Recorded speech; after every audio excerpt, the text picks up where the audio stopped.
రాపించిండే పింఛన్లేదా? మా సిలిండర్ అని వస్తుంది 500కి. సిలిండర్ లేని మేము నింపించుకుంటున్నాం 900 ఇచ్చి. ఫ్రీ కరెంట్ వస్తుంది అప్పుడు. లేవు పథకాలు వస్తున్నాయి ఏమన్నా? ఏ వస్తలేవు తమ్మి, ఏ వస్తలేవు. మాకు పోనీ ఎకరా భూమి ఉన్నది, వ్యవసాయం చేసుకుంటున్నాం. నా కొడుకు కన్నా కంపెనీలో చేస్తారు 4 కొడుకులు. మా ఆయన వ్యవసాయం చేస్తాడు, పోనీ ఎకరా భూమి ఉంది. కన్నా కష్టం చేసుకుని బతుకుతున్నాం.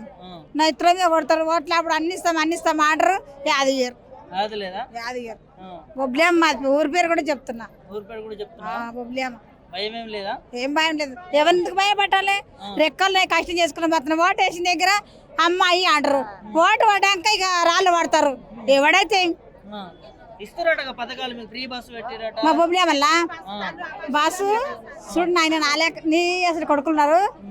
ఆయితారం దిన మసాలా మా ఊరికి బస్సు లేడీస్ 20 రూపాయలు పెట్టి ఆటోకి రావాలి. ఇటుకు మేము చేపదు బొబ్లేమ్మ కిటికి 20 రూపాయలు టైం తప్పితే ఇక్కడ చేపలు 9 గంటలకు 7 గంటలకల్లా ఏం లేకుండా టైం తప్పితే 7 గంటల లేడీస్ ఒక మాట అర్థం చేసుకోండి.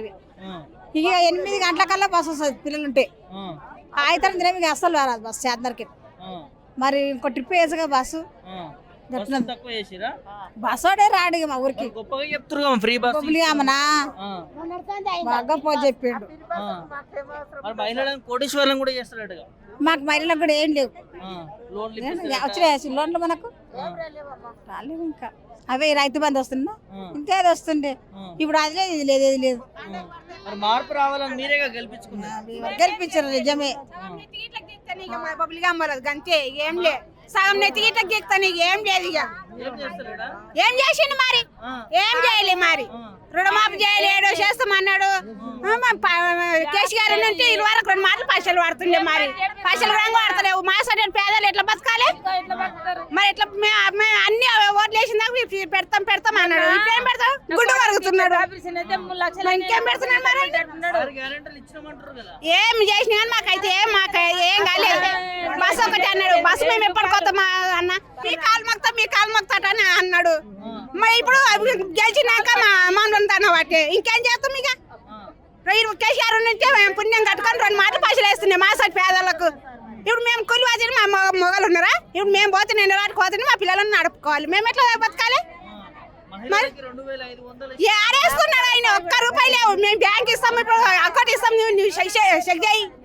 1 రూపాయి లేవు. మా లక్షన్నర అప్పు తెచ్చుకున్నాం మేము మహిళా సంఘంలో. అప్పులకు ఇంకా మిత్తి పెంచుతున్నారు కానీ 1 రూపాయి కూడా. బస్సులు మగానికి 20 పెడితే మాకు 10 పెట్టేది. పిరి బస్సు ఎందుకు పెట్టినావు? పిరి బస్సు పెట్టేది లేకుండా మగపిల్లలు మాకు ఇంత ఇజ్జత్ ఇస్తలేరు తెలుసా? అసలు బస్సులలో మాకు ఇంత ఇజ్జత్ ఇవ్వకుండా అప్పుడప్పుడు ఇట్లా నిలబడితే కూర్చుని పెట్టి మాకు కూర్చోండి అమ్మ అని లేచి నిలబట్టేవాళ్ళు. మీరు కిరాయి పెట్టినరా, మీకు సీట్ ఎందుకు ఇవ్వాలి అని ఇరదీస్తున్నారు. మమ్మల్ని నిలదీస్తున్నారు బస్సులు. ఏమనుకుంటున్నాము? వచ్చి రానంత పుణ్యమే లేకుండా కానీ వచ్చి ఇట్లా మమ్మల్ని ఇవన్నీ బాధలు పెట్టిస్తుండ్రు అనిపిస్తుంది మాకు. ఇప్పుడైతే బాగా చెప్పి కూడా మాకు రూపాయి ఇవ్వలేరు. మేము ఉట్టి ఓటేసుకున్నాం. మేము ఎక్కడ వేసినామని చెప్తాం. మా ఓటేసి కానీ మేము ఎక్కడ వేసినాం కానీ మాకు రావాలని కాదు. ఏమో ఈ మార్పు కావాలన్నా ఏమో మేము ఏమో అనుకోలేదు. ఎవరు ఇయ్యలేదు కూడా ఇయ్యలే. గదొక్కటి బస్ పిరి ఇంతకు తప్ప ఏం లేదు. ఇంకా మాదే లాస్ అవుతున్నది. నష్టపోయిన 3 సార్లు వచ్చు, అది వస్తలేదు. మహిళల పైసలు వచ్చు, అవి వస్తలేవు. ఇంకేవి ఎట్లా బతకాలి మరి? గిట్ల ఉన్నోళ్ళము, కోడళ్ళ మీద ఉన్నోళ్ళం, కొడుకుల మీద ఉన్నోళ్ళం పోస్తారా ఎవరైనా గంజి? ఆయన చేసిండు మరి. కేసీఆర్ ఇచ్చిండు, ఈయన ఇస్తున్నాడా మరి అన్నాడు. కానీ ఎవరికి కానీ పెడతామంటే ఆశ అని ఏ చేస్తారు. నేనైతే వేయలేను కానీ చెప్తున్నా, వేయలే నేను. మహిళలందరికీ 18 ఏళ్ళు దాటిన వాళ్ళకి 2500 ఇస్తా అన్నాడు కదా. అవి వేయలేదు. మా ఆయన చనిపోయి 3 సంవత్సరాలు అయిపోయింది. నాకు పింఛన్ కూడా రాలేదు. ఏం పైసలు, పంట భూమి పైసలు లేవు, ఏం లేవు.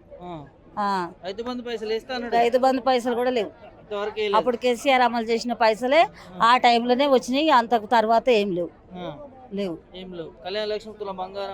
రాలేదు. మా కేసీఆర్ ఉన్నప్పుడు నా బిడ్డ పెళ్లి చేసిన 1,16,000 రూపాయలు తీసుకున్నా. మా ఆయన చనిపోతే ఎకరకు తక్కువనే ఉంది పొలం 5 లక్షలు వచ్చినాయి. ఆయన తోటి నా బిడ్డ పెళ్లి చేసిన. కేసీఆర్ ఉన్నప్పుడు కేసీఆర్ ఉన్నప్పుడే పైసలు మేము చూసినాం అంతే. రేవంత్ రెడ్డి వచ్చినాక ఆయన వచ్చినాక బస్సులలో పోతున్నాం అబద్ధం ఆడకుండా అంతే. ఇక దానికి మించి ఇంకేం లేదు. ఆయన చేసిన బియ్యమే ఆయన చేసినవి. ఎవరు చేసిన బియ్యం? కేసీఆర్ చేసినవి. కేసీఆర్. ఈయన వచ్చినాక బస్సులలో తిరుగుతున్నాం సార్ అంతా మేము. ఎట్లుంది ఎవరి పాలన మంచిగా అనిపిస్తుంది? మాకు ఎవరి పాలన అంటే ఇంకా మాకు ఆపదలు ఉన్నప్పుడు ఆదుకున్న సార్ కేసీఆర్ సార్ అంతే. ఆపదలు ఉన్నప్పుడు ఆదుకుంది.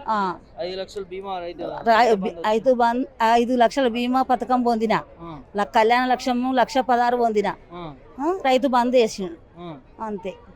నా పిల్లలు మేము బతికినాం. అవును సార్. ఇప్పటికి కూడా నేను పింఛన్ అడితే ఆఫీసులు తిరిగి లిస్టు రాలేదు అని అన్న మాటనే కానీ ఇంకో మాట లేదు. కొత్త పెన్షన్ అప్లై చేసి ఇస్తామని అన్నారు. రాలేదు 4,000 ఇస్తాం. రాలేదు సార్. 6,000 ఇస్తామన్నారు వికలాంగులు. రాలేదు. ఏవి రాలేదు. గ్యాస్ బండ్ వస్తుంది 500. గ్యాస్ వస్తుంది 500కి ఇస్తున్నారు. 500కి ఇస్తున్నాడు మాకు ఇంకా వాళ్ళలేదు. మీకు వాళ్ళలేదు. మరి వస్తుందని పడాలి కదా, ఎందుకు పడతలేదు? ఇంకా పడలేదు కానీ చూసుకోవాలి, మీరు పోయి ఆడ అడగాలి అని అంటున్నారు. ఇప్పుడు ఎంత కడతారు గ్యాస్? 850 ఎంత అంటుండ్రు. 500కి ఇస్తలేరు. ఏమి ఇస్తలేరు. కటకం అయితే అంతనే మీ అకౌంట్లలో పడతాయి అంటుండ్రు. హామీలన్నీ అమలైన ఏం కాలేవు సార్. ఆయన ఇచ్చిన హామీలు ఏం అమలు కాలేవు. ఏం అమలు కాలేదు.